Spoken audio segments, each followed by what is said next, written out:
اس کو وفاقی حکومت کی آئل اینڈ گیس کی منسٹری کی ویب سائٹ پہ بھی آ جانا چاہیے تھا، تاکہ بلوچستان کا کوئی بھی شخص جس میں ذرا برابر بھی تشویش پائی جاتی ہے، اور آپ نے دیکھا ہوگا یہاں پہ سیمینارز ہیں، کانفرنسز ہوتے ہیں، کچھ ایک دو ایسے صحافی بھی ہیں جن کو قدرتی وسائل کے حوالے سے لفظ تک نہیں آتا، وہ بھی من گڑت جھوٹے جو ہیں وہ پروپیگنڈے بھی کرتے جاتے ہیں، ویڈیوز بناتے ہیں، ویلاگز بناتے ہیں کردار کشی کے حوالے سے. لیکن ایک تحقیق کرنے والی بات تب سامنے آ سکتی ہے جب حکومتی اصول ہے کہ آپ تمام چیزوں کو پبلک کے سامنے واضح کر دیں. مارچ کے مہینے میں جب ریکودک کے حوالے سے یہ سائن ہو رہا تھا ایگریمنٹ، اس وقت پاکستان میں بہت زیادہ سیاسی اضطراب تھا. یہ جو 3 اپریل کا ہم فیصلہ جس کی بات کر رہے ہیں ابھی سپریم کورٹ نے جو ہے اس کو انڈو کر دیا، یہ 19 مارچ کے بعد یہ جو معاہدہ سائن ہوا ہے اس وقت وزیر اعظم کے خلاف عدم اعتماد کی تحریک جمع ہوئی تھی.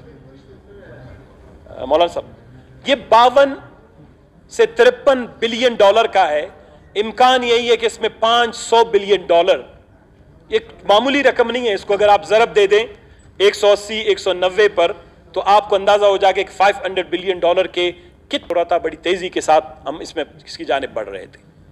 اس میں جو اس وقت کی معلومات کے مطابق بلوچستان حکومت کے ساتھ 25% شیئر بلوچستان کی حکومت کو دینے کی بات کی گئی ہے، یا اس معاہدے میں اس کا ذکر کیا گیا ہے. گو کہ وہ معاہدہ ابھی تک ہم نے بھی نہیں دیکھا ہے، ہمیں دیکھنا چاہیے، ہمیں ملنا چاہیے اراکین اسمبلی کو.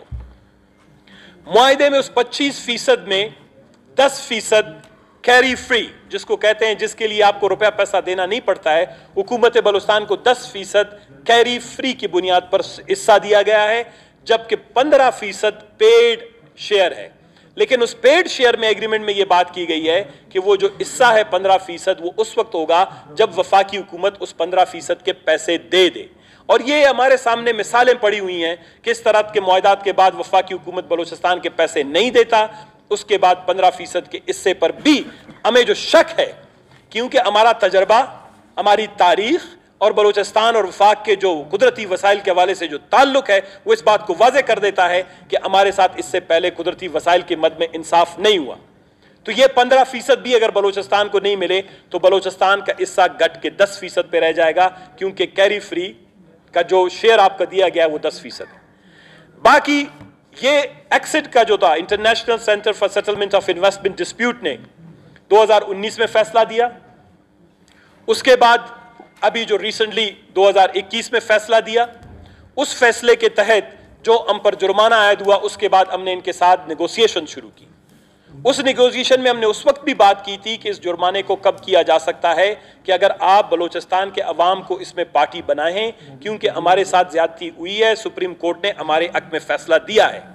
لیکن خیر وفاقی حکومت نے اس کو اپنے وکلا، اپنے ٹیکنیکل ایکسپرٹ اور اپنی جو ہے کہ ایپیکس کمیٹی اور ٹیم بنا کے اس کے ذریعے سے انہوں نے نیگوشیٹ کی.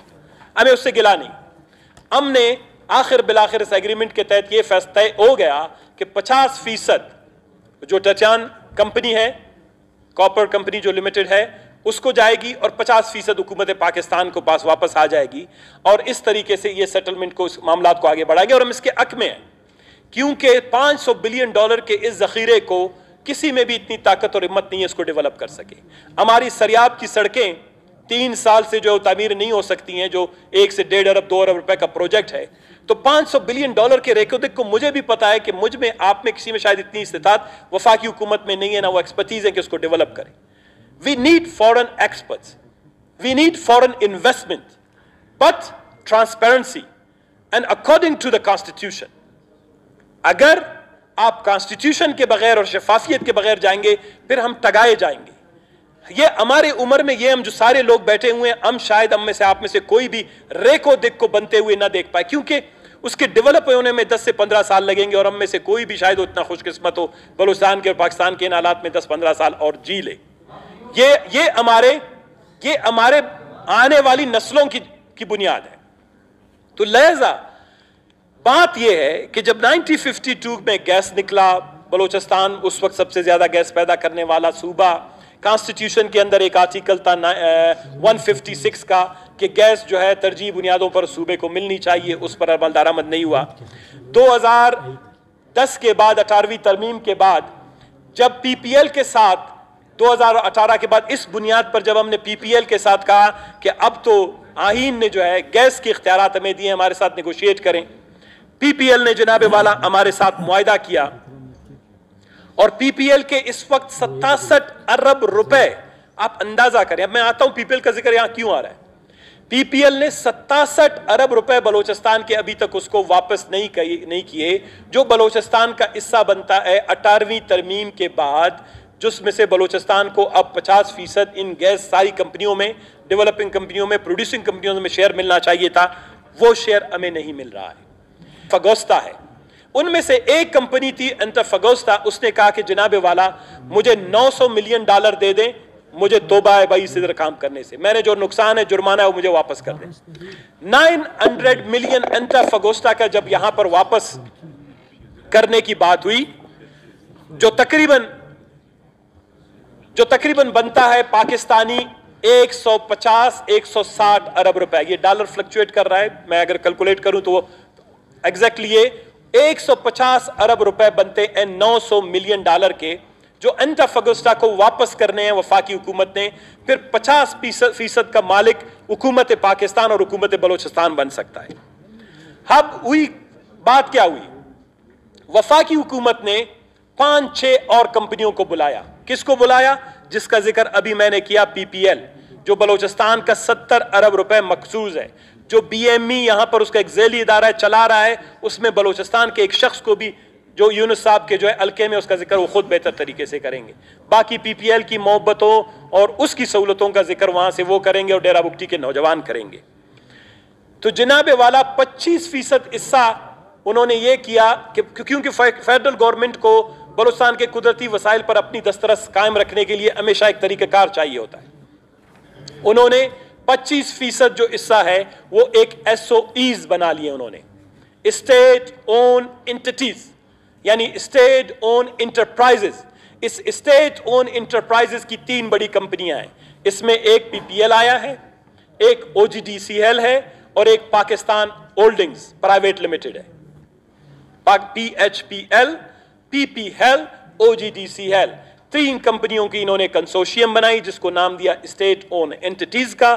اسٹیٹ اون انٹیٹیز کو کہا کہ 900 ارب روپے ہیں، 157 ارب روپے پاکستانی بنتے ہیں، آپ دے دیں، ریکو دک میں 25% حصے کا مالک بن جائیں۔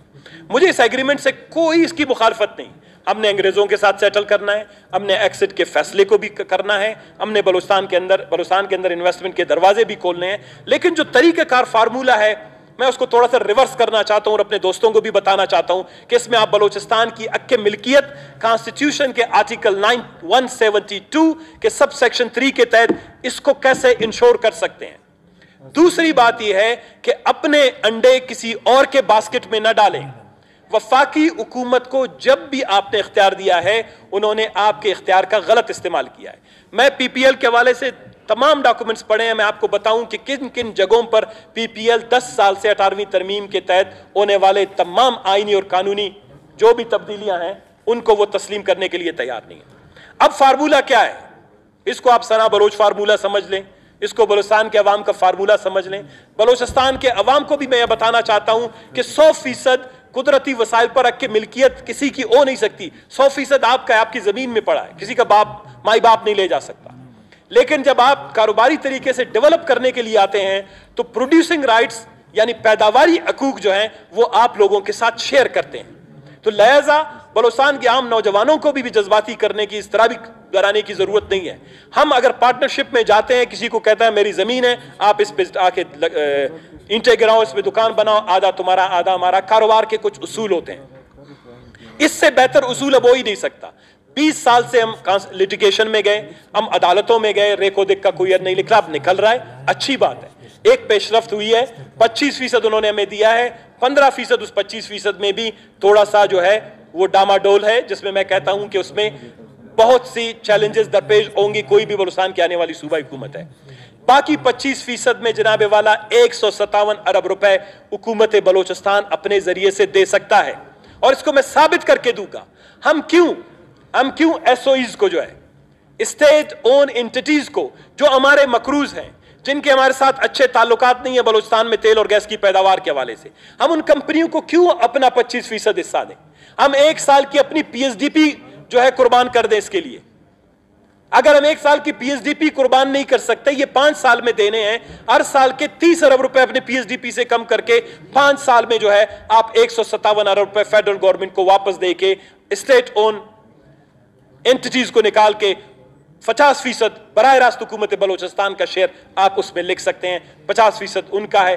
ٹیکسز فیڈرل گورنمنٹ کو ملتے جائیں گے, وفاقی حکومت بھی مزے لے, ہمارے لوگوں کو بھی تسلی اور تشفی ہوگی کہ یہ دنیا کے مسلمہ قوانین کے تحت ایک پالیسی بنی ہے. اس میں اب طریقہ کیا ہے؟ OGTCL ہمارا بہت بڑا مقروض تو نہیں ہے, لیکن میرے پاس ایک لسٹ ہے. OGTCL پاکستان میں اس وقت جو ہے بلوچستان میں تقریباً کوئی مکسی میں طارق صاحب چلے گئے. OGTCL اس وقت ڈیرہ مکتی اور جلستان میں اس وقت جو ہے اس کے آپریشنل ایکٹیویٹیز جاری ہیں, وہاں پر اس نے تیل اور گیس کے ذخائر نکالے ہیں, ان پہ کام کر رہا ہے. اس کے علاوہ OGTCL کو کنسیشنل رائٹس دیے گئے ہیں. جناب اسپیکر آپ کی توجہ چاہیے, جس میں آواران ہے, بارکان ہے, گوادر ہے, جعفر آباد ہے, خاران ہے, خزدار ہے, قلعہ سیف اللہ ہے, کولو ہے, کھیچ ہے, قلعہ عبداللہ ہے, لسبیلا ہے, لولائی ہے, یعنی پورا بلوچستان. کنسیشنل رائٹس میں نے 1 سال پہلے سے اسمبلی میں کہا, ہمارے کچھ جرنلسٹ جو ہیں وہ یہ دوسرے بادشاہ لوگ ہیں, میں نے کافی چیزیں ہر اسمبلی میں یہاں ایڈوانس میں بتاتا ہوں. جس دن کنسیشنز دیے گئے تھے آج سے 2 سال پہلے, وہ آئین کے خلاف تھے. حکومت کے بلوچستان کی اجازت کے بغیر ان کو کنسیشن دے دیا گیا. ٹھیک ہے, آپ نے ان کو کنسیشنز دے دیے, ان کے آپریشنز جاری ہیں. آپ ان دونوں کمپنیوں کے ساتھ بیٹھ کے کہیں آپ ہمارے 30 ارب کے مقروض ہیں, 40 کے مقروض ہیں, 50 ارب کے مقروض ہیں, ادھر رکھ دیں. جب 40 سے 50 ارب روپے ان سے آپ کو مل جائیں گے, رہ جائیں گے آپ کے 70-80 ارب روپے, جتنے بھی آپ کے رہ جاتے ہیں اس کو آپ ملا کے فیڈرل گورنمنٹ کے ساتھ 5 سے 10 سال کی انسٹالمنٹ پر, ہمیں فیڈرل PSDP سے حصہ ملتا ہے, ہم 10 ارب روپے اس سے ان کو کہہ دیں گے آپ کاٹ دیا کریں, 15 ارب روپے اپنی پرووینشل PSDP سے کاٹ دیا کریں گے, اپنے قرضے لے کے 25% جو وفاقی حکومت اسٹیٹ اون انٹیٹیز کے نام سے رکھنا چاہتا ہے. جناب والا میری پلی یہاں پر یہ ہے کہ وہ 25% ہم نے واپس لینا ہے. ہم کسی ایگریمنٹ کے خلاف نہیں, ہم کسی معاہدے کو جو ہے انڈو نہیں کرنا چاہتے ہیں, لیکن ہم نے اگر ایکسٹ سے انٹرنیشنل کورٹ جو centre for settlement of investment dispute, اور میں اس کی 10 سال کی تاریخ میں نہیں جانا چاہتا ہوں, 650 صفحات کی میرے پاس یہاں پر وہ پوری دستاویز پڑی ہے جو بلوچستان کی سابقہ حکومتیں بارات لے کے جاتے تھے اور وہاں پر ہوٹلوں میں سو جاتے تھے. لیکن چٹیان کاپر کمپنی 2 وکلا کے ساتھ چٹیان کاپر کمپنی جو ہے بلوچستان کا یہ کیس جیت گیا ان سے. ہم تو سارے چکر کے لیے جاتے تھے. تو جو 10 سالوں میں پچھلی حکومتوں نے غلطیاں کی, نہ کوئی صافی لکھے گا, لوگ اسٹڈی نہیں کرتے, تحقیق نہیں کرتے, پڑھتے نہیں ہیں, سنی سنائی باتوں پر یقین کر کے ہم اس معاہدے کو بلوچستان کے عوام کے مفادات کے منابق اور یہ جو ایکسٹریکٹیو انڈسٹریز ٹرانسپیرنسی انیشیٹو کے جو بنیادی اصول ہیں, مسلمہ اصول ہیں, جناب والا اس کے تحت کرنا چاہتے ہیں. وہ کیوں کرنا چاہتے ہیں؟ اور اس میں 2-4 اور خامیاں جن کی طرف میں آنا چاہوں گا. مثال کے طور پر اس میں جو مائننگ لیز ہے وہ حکومت بلوچستان نے اچھا کیا, ایک اچھا قدم ہے. 164 اسکوائر کلومیٹر پہ تھا, 100 کلومیٹر پہ لے آئے, 100 اسکوائر کلومیٹر پہ لے آئے. لیکن تقریباً ملا جلا کے تقریباً 380 اور 382 اسکوائر کلومیٹر جو ہے ایریا ان کو ایکسپلوریشن لائسنس کا دیا گیا ہے. مائننگ لائسنس الگ ہوتا ہے, ایکسپلوریشن لائسنس الگ ہوتا ہے. ٹیکسز EPZ کے تحت ان کو وہاں پر ایکسپورٹ پروموشن زون بنا کے ان کو ایکسپورٹ وہاں سے ان کی فری ہوگی, ان پہ کوئی ٹیکس نہیں ہوں گے. لیکن حکومت بلوچستان نے اس میں نے دیکھا ایک اچھی بات کی ہے کہ ہم اپنے ٹیکسز معاف نہیں کریں گے, اور فیڈرل گورنمنٹ نے یہ کہا ہے کہ ہم آپ کے ٹیکسز ری ایمبرس کر دیں گے. یعنی ہم اگر پتہ چل جائے کہ آپ کے 25 روپے 30 روپے اس ٹیکس کی مد میں ہم نے معاف کر دیے, وہ ہم آپ کو 25-30 روپے دے دیں گے, آپ اس کو کرنے دیں. لیکن مس کے لیے بھی آپ کو ایک گارنٹی کا میکانزم بنانا پڑے گا. جو پیسہ اسلام آباد کی جیب میں جاتا ہے, ان کے خزانے میں جاتا ہے, اس کے بعد اس کا واپس بلوچستان کے غریب الحال عوام کے لیے لانا ایک درد سر ہے اور کبھی بھی نہیں آتا. ایک اس میں اور خامی جو ہے وہ CSR کے حوالے سے, جس کو کہتے ہیں کارپوریٹ سوشل رسپانسبلٹی. پوری دنیا میں تیل, گیس یا کوئی بھی اس طرح کی بڑی کمپنیاں جب جاتی ہیں تو وہ کسی خطے میں جب معاہدات کرتے ہیں تو دنیا میں اس وقت 2 سے 3% اور 4% جو ہے وہ کارپوریٹ سوشل رسپانسبلٹی جس کو CSR کہا جاتا ہے اس کی مد میں پیسے رکھے جاتے ہیں. لیکن اس مد میں CSR کی مد میں انہوں نے 1.4%